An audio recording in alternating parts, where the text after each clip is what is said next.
Bienvenue dans notre troisième vidéo de la série HTML et CSS. Pourquoi le HTML et le CSS? Parce qu'on a besoin de cela dans le cours du JavaScript. Alors sans plus tarder, nous allons passer au chapitre suivant qui est les balises. Alors c'est quoi une balise? Déjà, la dernière fois nous avons déjà vu les balises, sauf que je ne vous ai pas dit que c'est des balises. Je vous assure, j'avais envie de vous parler de cela, mais franchement, je ne pouvais pas commencer en même temps. Donc c'est pour cela, aujourd'hui nous allons parler des balises. Donc déjà, si vous voyez bien, le HTML dont je vous ai parlé, c'est une balise.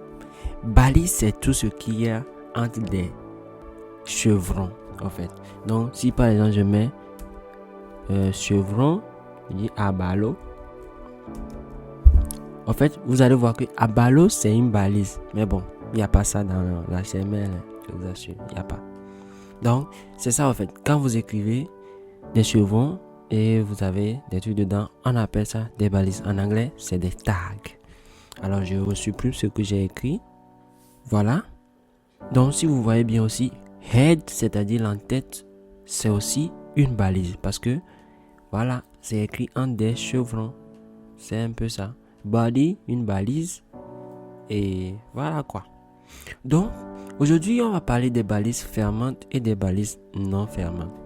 Je vais vous parler de certaines choses du troisième chapitre du programme. Cependant, on va aller plus en profondeur prochainement.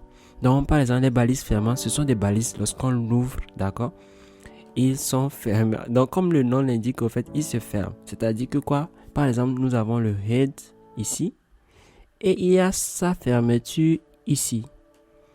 Donc, une balise fermante, ça commence par un chevron.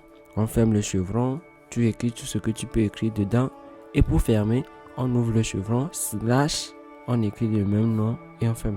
Exemple, comme j'ai tapé abalo tout de suite, donc je tape abalo avec des chevrons. Lorsque je ferme, bon, c'est l'éditeur, il m'aide beaucoup.